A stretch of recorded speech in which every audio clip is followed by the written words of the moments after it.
Hello and welcome to young minds career institute. Hope all you guys are doing well. तो आज के lecture में हम बात करने वाले हैं बिलानोग्लॉसस के एक्सटर्नल मॉर्फोलॉजी के बारे में। तो चलिए फिर स्टार्ट करेंगे आज का मेन लेक्चर। लेकिन उससे पहले अगर आप चैनल पे नए हैं और अभी तक चैनल को सब्सक्राइब नहीं किया है तो आई अर्ज की चैनल को सब्सक्राइब कर लीजिए, अपने दोस्तों के साथ शेयर कर लीजिए। तो चलिए फिर स्टार्ट करते हैं। लेकिन उससे पहले अगर आप बीएससी जूलॉजी सेमेस्टर 1 के स्टूडेंट हैं या सेमेस्टर 2 के स्टूडेंट हैं तो आप सभी लोगों के लिए हमने अपना कंप्लीट कोर्स लॉन्च किया है जिसका प्राइस जस्ट 599 है। तो इसको एक बार जाके आप चेकआउट कर सकते हैं, लिंक आपको डिस्क्रिप्शन में मिल जाएगा। इस कोर्स से रिलेटेड अगर आपको कुछ ज़्यादा इन्फॉर्मेशन की रिक्वायरमेंट है तो आप डायरेक्टली मेरे व्हाट्सएप पे कनेक्ट कर सकते हैं, उसका भी लिंक आपको डिस्क्रिप्शन में मिल जाएगा। तो चलिए फिर समझते हैं एक्सटर्नल मॉर्फोलॉजी ऑफ बिलानोग्लॉसस। तो अगर हम बिलानोग्लॉसस की बात करें तो बिलानोग्लॉसस फाइलम कॉर्डेटा का एक सब फाइलम है, यानी ये क्या है, हेमिकॉर्डेटा को बिलोंग करता है। ठीक है, यानी ये सब फाइलम हेमिकॉर्डेटा का मेंबर है, ये बात आपको याद रखना है, जो कि फाइलम कॉर्डेटा के अंदर आता है। अब इसको हम हेमिकॉर्डेटा यहाँ पे नाम दे रहे हैं, हेमिकॉर्डेटा।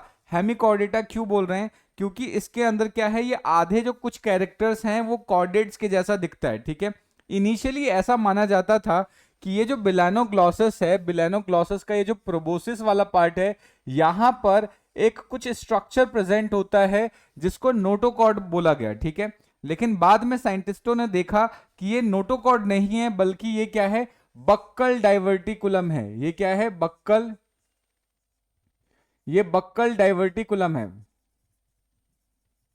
ये बक्कल डाइवर्टिकुलम है। ठीक है, तो इसलिए इसको अब हम क्या बोल रहे हैं, हेमिकॉर्डेटा बोलेंगे, यानी बिलानोग्लॉसस क्या है, हेमिकॉर्डेटा का मेंबर है। ठीक है, तो इसके एक्सटर्नल मॉर्फोलॉजी को समझने से पहले हम समझेंगे इसके सिस्टमैटिक पोजीशन के बारे में कि कहां पर प्रेजेंट है, यानी इसको किस तरीके से क्लासिफाई करने वाले हैं। ठीक है, तो सबसे पहली चीज ये क्या है, फाइलम कॉर्डेटा का मेंबर है। ठीक है, और फाइलम कॉर्डेटा की भी अगर बात करें तो उसके अंदर क्या है, जो सब फाइलम हेमिकॉर्डेटा है उसको बिलोंग करेगा।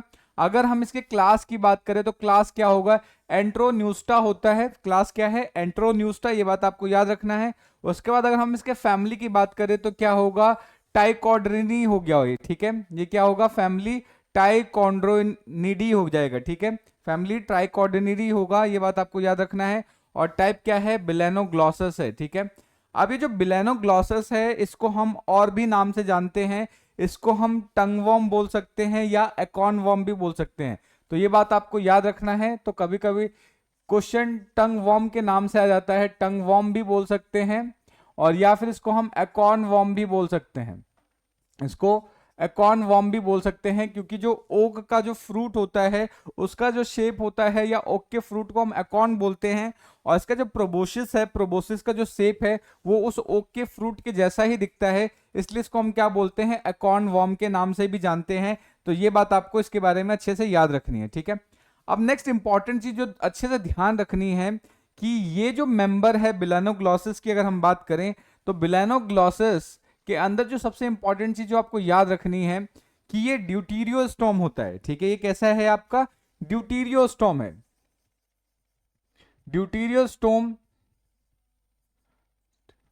ये ड्यूटीरियोस्टोम ऑर्गेनिज्म है। ठीक है, अब ये ड्यूटीरियोस्टोम क्या होता है इसके बारे में आप मुझे कमेंट करके बताएंगे, क्योंकि ऑलरेडी इसको कई सारे लेक्चर के अंदर मैंने आपको प्रोटीरियोस्टोम और ड्यूटीरियोस्टोम के बारे में बताया था। ड्यूटीरियोस्टोम के अंदर आपको मुझे ये बताना है कमेंट करके कि जो ब्लास्टोपोर है वो किस में कन्वर्ट होता है, माउथ में कन्वर्ट होता है या एनस में कन्वर्ट होता है। ठीक है, तो ये जो बिलानोग्लॉसस है वो क्या है, एक ड्यूटीरियोस्टोम है, ये बात आपको अच्छे से याद रखनी है। ठीक है, अब हम क्या करेंगे, इसके एक्सटर्नल मॉर्फोलॉजी को समझना स्टार्ट करते हैं, लेकिन उससे पहले इसके ज्योग्राफिकल डिस्ट्रीब्यूशन की बात करते हैं। अगर इसके ज्योग्राफिकल डिस्ट्रीब्यूशन की बात करें तो ये क्या है, आपको ट्रॉपिकल, सब ट्रॉपिकल, मेराइन वाटर्स के अंदर देखने को मिलता है, और पूरे वर्ल्ड वाइड अगर हम बात करें तो इसकी हमें 120 स्पीसीज देखने को मिलती है, जिसके अंदर से इंडिया के अंदर इसके 20 स्पीसीज हमें देखने को मिल जाता है। ठीक है, अगर हम बात करें कि यहाँ पर इंडिया के अंदर जो पाई जाने वाली जो स्पीसीज है उसमें से आपका आ जाता है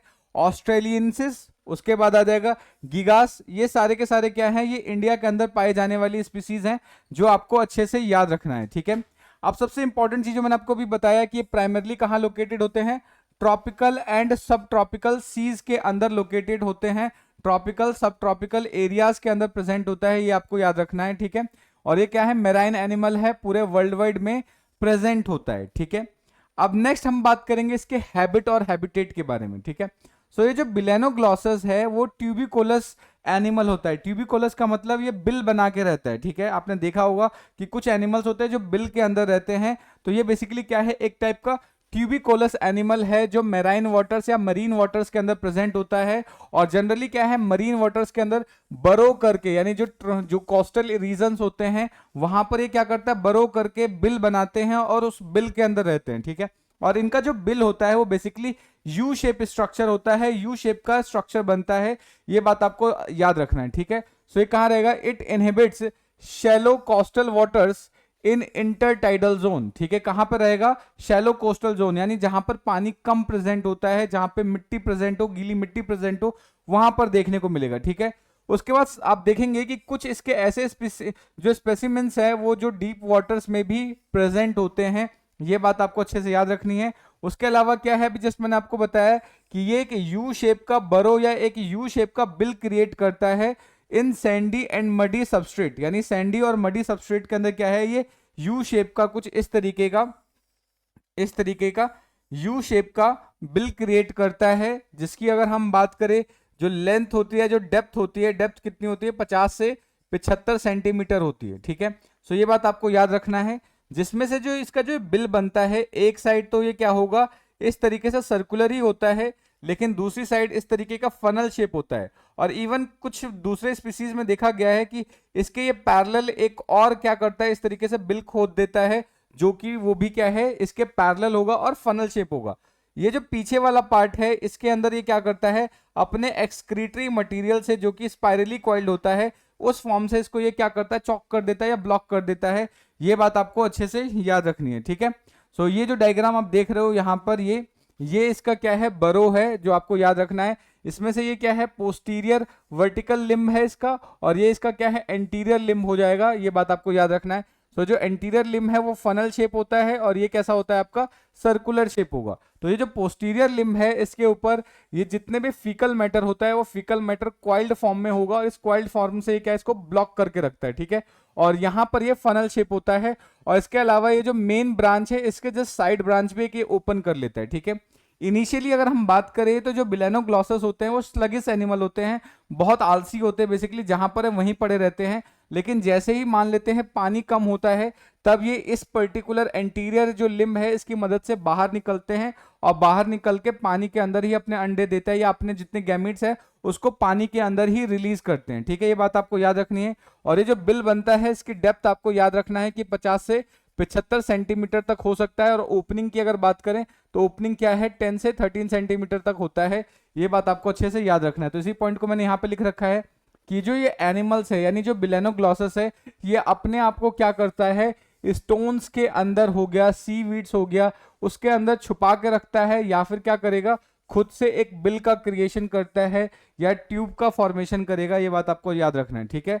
अब यहाँ पे जो बिलेनोग्लॉसस क्लेविजेरस है वो क्या है, एक यू शेप के बरो में रहता है, ठीक है, जिसकी वर्टिकल लिम्ब की जो डेप्थ है वो 50 से 75 सेंटीमीटर हो सकती है, और ओपनिंग क्या है, 10 से 30 सेंटीमीटर अपार्ट होती है। सो ये बात आपको अच्छे से याद रखनी है, ठीक है। अगर हम बात करें कि जो एंटीरियर ओपनिंग है वो बेसिकली फनल शेप होता है, जैसा कि आप देख रहे हो, और उसके बाद जो पोस्टीरियर ओपनिंग है वो राउंडेड होता है, और ये क्या है, इस पोस्टीरियर लिम्ब को कंसील करके रखता है, उसको ढक के रखता है बिलो द फीकल मैटर, यानी फीकल मैटर की मदद से इस वाले पोस्टीरियर लिम्ब को ये क्या करता है, क्लोज करके रखता है। ये चीज आपको अच्छे से याद रखनी है, ठीक है। नेक्स्ट अगर हम बात करें कि बिलेनोग्लॉसस के अलावा भी आपको दूसरे स्पीसीज देखने को मिल सकता है, जैसे कुछ सैकोग्लॉसस हो गए, ठीक है। The body tube are twisted but extremities remains straight, लेकिन यहाँ पे जो एक्सट्रीमिटीज है वो स्ट्रेट रहती हैं। ये बात आपको अच्छे से याद रखनी होगी, ठीक है। नेक्स्ट अब हम बात करते हैं प्रोटेक्टिव डिवाइसेस। प्रोटेक्टिव डिवाइसेस का मतलब क्या है कि क्योंकि अब ये जो बिलेनोग्लॉसस है वो बिल के अंदर रहता है, ट्यूब के अंदर रहता है, तो अब क्या क्या खतरा हो सकता है। पहला तो खतरा ये है कि ये जो ट्यूब के अंदर की जो मिट्टी है यही गिर के इसको अंदर ही दफन कर दे, ठीक है। तो इसको बचाने के लिए, इससे प्रोटेक्ट करने के लिए क्या करता है कि यहाँ पे जो सैंड के पार्टिकल्स हैं और इनके बॉडी से म्यूकस सिक्रीट होता है, तो ये चीजें क्या करेंगी, इसको बिल्कुल ऐसा एकदम प्लेन कर देती है, जैसे कि हमने सीमेंट से कोई लेयर बनाते हैं, जैसे घर नहीं बनाते तो दीवार को सीमेंट से स्मूथ कर देते हैं जिससे टूटे ना, तो ये क्या करेगा, मिट्टी के पार्टिकल्स और इनके बॉडी से निकलने वाले जो सिक्रीशंस है, स्लाइमी सिक्रीशंस है, उनके मिलके इसको एज अ सीमेंटेड फॉर्म में कन्वर्ट कर देते हैं, सो दैट कि ये जो मिट्टी है धंसे ना और इसको ये क्या है, इसी के अंदर ये इसको दफन ना कर दे। तो इस तरीके से चीजें होती हैं, ठीक है। दूसरा क्या होता है, प्रीडेटर से बचने के लिए इनके बॉडी से एक बहुत ज्यादा गंदी स्मेल आती है, बिल्कुल आइडोफॉर्म के जैसा। तो ये क्या है, ये इसके प्रोटेक्टिव मैकेनिज्म है या प्रोटेक्टिव डिवाइसेस हैं जिनकी मदद से क्या करता है, अपने आप को बचाता है, अपने आप को सेफ रखता है, ठीक है। इन्हीं चीजों को मैंने यहाँ पे लिखा है कि the animal lines burrow is cemented sand particles with sticky mucus prevents the collapse, ठीक है। यानी अपने बॉडी से निकलने वाले जो स्टिकी म्यूकस है उससे क्या करेगा, सैंड के पार्टिकल के साथ मिला के उसको अच्छे से फिक्स कर देता है, ये याद रखना है। उसके अलावा क्या है, the lining protects the delicate animal from burial, ठीक है।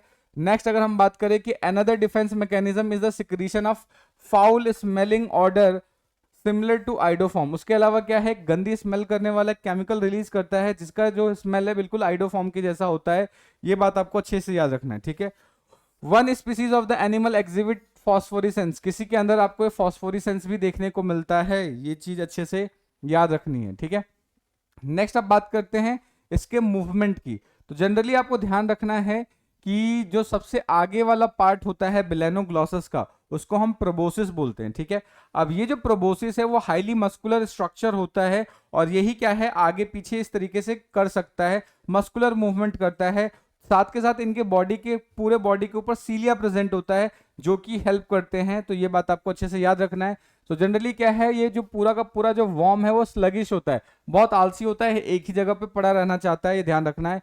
और इनको मूव करना होगा तो कैसे करेगा, सीलिया से करेगा, जो इनके पूरे बॉडी के सरफेस पे प्रेजेंट होता है, ठीक है। अब इनके पूरे बॉडी में जो प्रोबोसिस होता है, जो सबसे आगे वाला पार्ट है प्रोबोसिस, वो क्या है, सबसे एक्टिव पार्ट होता है, ठीक है। अब इसके अंदर मस्कुलर एक्टिविटी होती है जिसकी वजह से ये क्या है, इलोंगेशन एंड शॉर्टनिंग कर सकता है ड्यूरिंग बरोइंग मोशन, ठीक है। यानी क्या होगा कि आपने देखा है कीड़ों के अंदर जो प्रोबोसिस है वो इस तरीके आगे पीछे हो सकता है, जिसकी वजह से क्या है, बरो करने में ये हेल्प करेगा, ये बात आपको याद रखना है, ठीक है। उसके बाद क्या है, when the tide recedes the worm extends its anterior end and explore the surrounding. यानी जनरली क्या है कि जब पानी में होता है और जब टाइड कम होता है, यानी पानी सरफेस पे कम होगा, तो उस केस में क्या है, ये अपने बिल से बाहर निकलता है और फिर एक्सप्लोर करता है अपने सराउंडिंग को, ये बात आपको अच्छे से याद रखना होगा, ठीक है।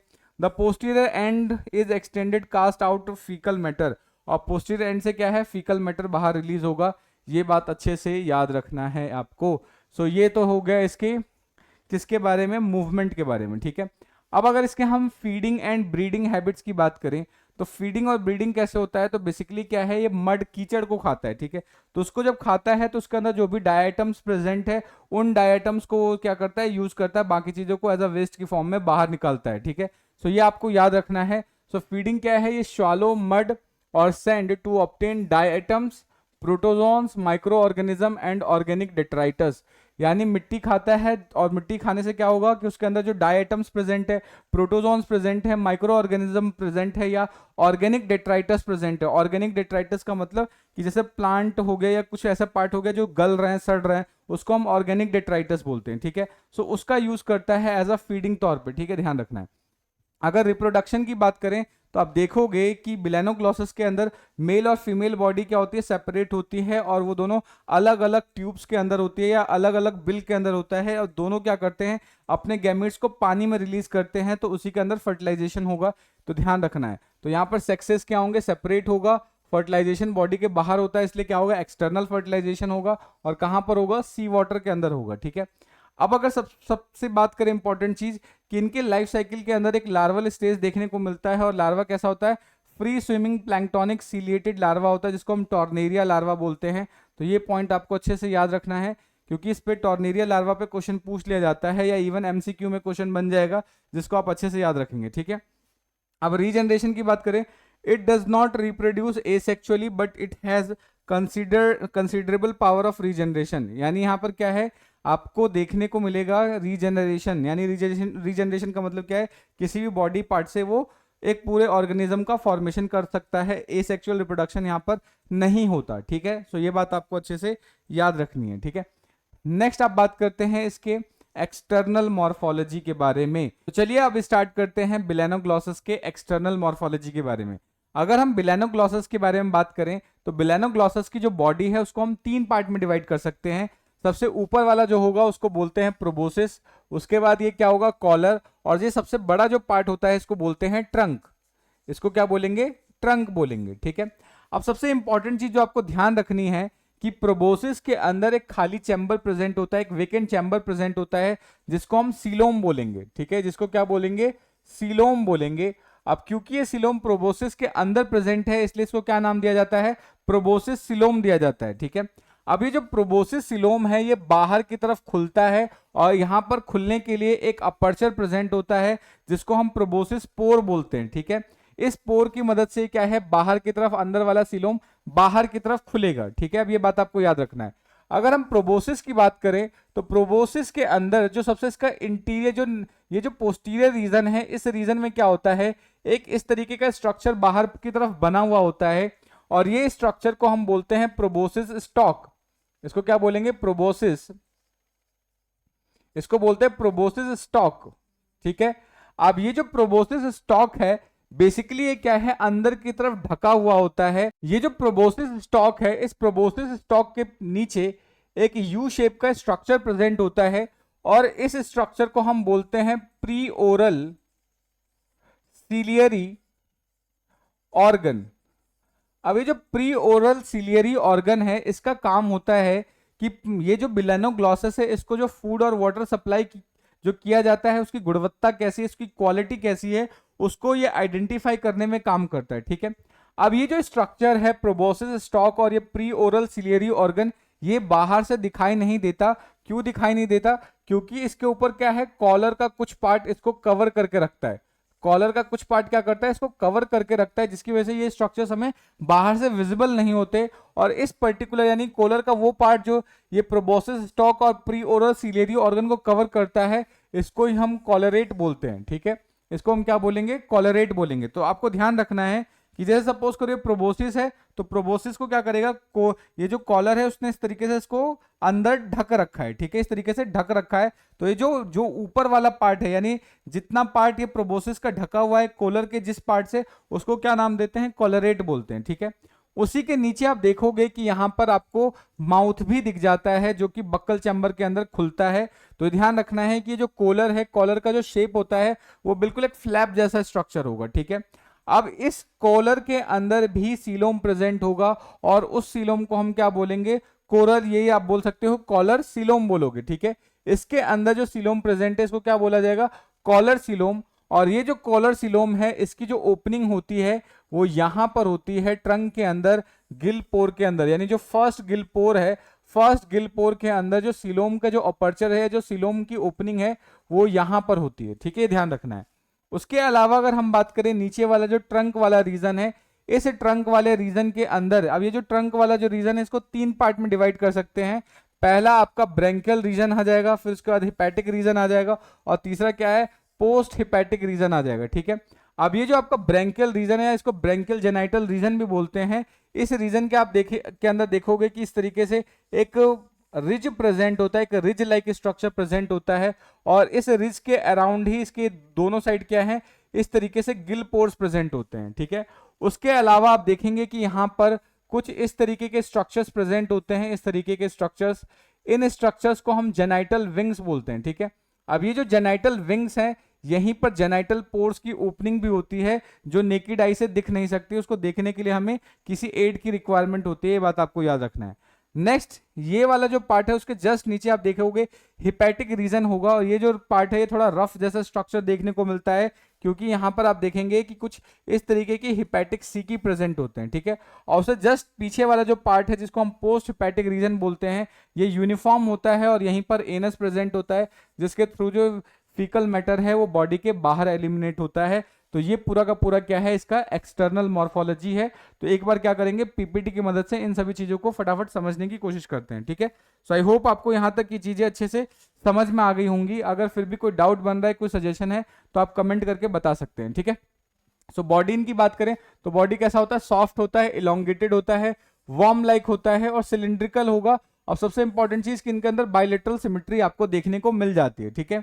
अगर इसकी लेंथ की बात करें तो लेंथ कहां से कहां तक जा सकती है, 10 से 50 सेंटीमीटर तक जा सकती है, बात याद रखना है। लेकिन अगर जैसे कि बिलानोग्लोसस गीगस की बात करें तो इसकी जो लेंथ है लगभग 2.5 मीटर तक जा सकती है, ध्यान रखना है, ठीक है। उसके बाद इसके बॉडी की कलरेशन की बात करें तो ये ब्राइट कलर का होगा और with reddish and orange tint, और बॉडी के ऊपर क्या होगा, रेडिश और ऑरेंज टिंट प्रेजेंट होगा, ये बात आपको याद रखना है। उसके बाद इनके बॉडी के ऊपर क्या है, पूरे बॉडी के ऊपर सीलिया प्रेजेंट होता है, इसलिए यूनिफॉर्मली सीलिएटेड होंगे, ध्यान रखना है। और इनके बॉडी के ऊपर सीलिया प्रेजेंट होगा बट किसी भी तरीके का एक्सोस्केलेटन और एक्सटर्नल अपेंडेजेस नहीं देखने को मिलता, वो एब्सेंट होगा, यानी एक्सोस्केलेटन और अपेंडेजेस एब्सेंट होगा, मूवमेंट के लिए सीलिया प्रेजेंट होता है। तो ये बात आपको अच्छे से याद रखनी है, ठीक है।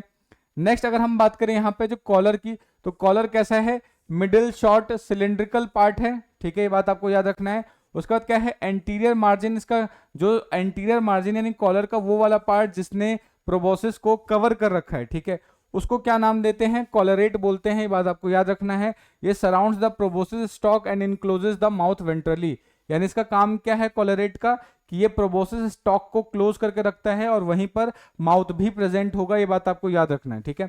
जो कॉलर है, कॉलर का जो वॉल है वो थिक होता है, मोटा होता है, मस्कुलर होता है, इनक्लोजिंग द कॉलर सिलोम, यानी इसके अंदर क्या होगा, कॉलर सिलोम प्रेजेंट होगा। और ये जो कॉलर सिलोम है इसकी ओपनिंग कहाँ होती है, गिल से होती है, गिल पोर्स के पास होती है, ध्यान रखना है। So collar coelom opens to outside via pair of collar pores lead to the first pair of gill pouches, यानी ये जो first pair of gill pores है या गिल पाउचेस है, यहां पर जाके ये ओपन होगा, किसका, कॉलर सिलोम का अपर्चर, ठीक है, ध्यान रखना है।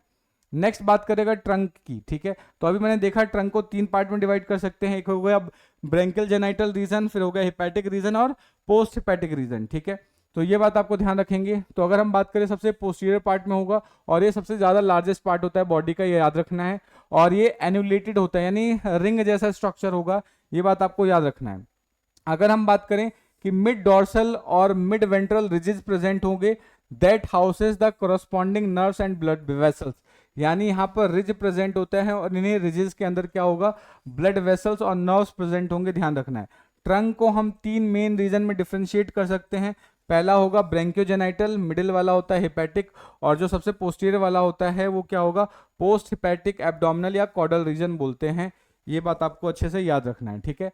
अगर हम ब्रैकियोजेनाइटल रीजन की बात करें तो ब्रैकियोजेनाइटल रीजन में आप देखोगे कि जेनाइटल विंग्स प्रेजेंट होते हैं जो गोनट्स कंटेन करते हैं, ठीक है। उसके अलावा माइक्रोस्कोपिक गोनोपोर्स भी देखने को मिलते हैं जो कि नेकेड आई से विजिबल नहीं होते, उसके लिए हमें एक अलग एड की रिक्वायरमेंट होती है, ठीक है। नेक्स्ट इंपॉर्टेंट चीज की यहाँ पे 2 row of small gill pores भी देखने को मिलता है, यानी इस तरीके से इसके चारों तरफ इस तरीके से गिल पोर्स भी देखने को मिलेंगे, ये बात आपको याद रखना है। उसके बाद जो नंबर ऑफ गिल पोर्स है वो कंटिन्यूसली इंक्रीज होता है जैसे जैसे एनिमल की एज इंक्रीज होती जाती है, यानी शुरुआत में तो सिर्फ एक ही पेयर होता है, यानी इनिशियली एक पेयर होता है, लेकिन जैसे जैसे एज बढ़ती चली जाती है वैसे वैसे क्या है, गिल पोर्स की जो संख्या है वो बढ़ती चली जाती है, जिसके नंबर्स हैं वो बढ़ते चले जाते हैं, ये बात आपको याद रखना है। नेक्स्ट हिपैटिक रीजन, तो हिपैटिक रीजन क्या होगा, मिड वाला रीजन होगा, तो hepatic region is middle part of the trunk, ये बात आपको याद रखनी है। और ये समवॉट स्मॉलर होता है देन जेनाइटल रीजन, यानी इसके कंपैरिजन में ये वाला रीजन छोटा होता है, ठीक है। उसके बाद एक ग्रीनिश कलर का होगा और इसका जो डॉर्सल सरफेस है उसके ऊपर बहुत सारे आप देखोगे कि हिपैटिक सीकी प्रेजेंट होते हैं, ये इंपॉर्टेंट चीज है जो आपको ध्यान रखना है। ये वाला आप लाइन आपको काटना है, यहाँ पे लिखना है हिपैटिक सीकी प्रेजेंट होगा इसके लास्ट वाले लाइन में, ये हिपैटिक सीकी या हिपैटिक सीका प्रेजेंट होता है, ये बात आपको अच्छे से याद रखना है। नेक्स्ट एक चीज आपको ध्यान रखना है, post hepatic region. Post hepatic region की अगर हम बात करें तो यहाँ पे जो पोस्टीरियर पार्ट होगा ये क्या है, longest part of the trunk होगा, ध्यान रखना है। उसका रिलेटिवली यूनिफॉर्म होता है डायमीटर में, और पोस्टीरियर एंड क्या होता है, अंदर पीछे की साइड जाकर टैपर हो जाता है, यानी पतला हो जाता है, ठीक है। और ये क्या है, इसके लास्ट वाले पार्ट में एनस प्रेजेंट होता है जिसकी मदद से ये अपना फीकल मैटर को बाहर एलिमिनेट करेगा, ठीक है। सो ये बात चीज आपको अच्छे से याद रखनी है। सो आई होप आपको बेलानोग्लोसस का एक्सटर्नल मॉर्फोलॉजी अच्छे से समझ में आ गया होगा। अगर फिर भी कोई डाउट बन रहा है, कोई सजेशन है तो आप कमेंट करके बता सकते हैं। मिलते हैं नेक्स्ट वीडियो में, तब तक के लिए जय हिंद दोस्तों, थैंक यू।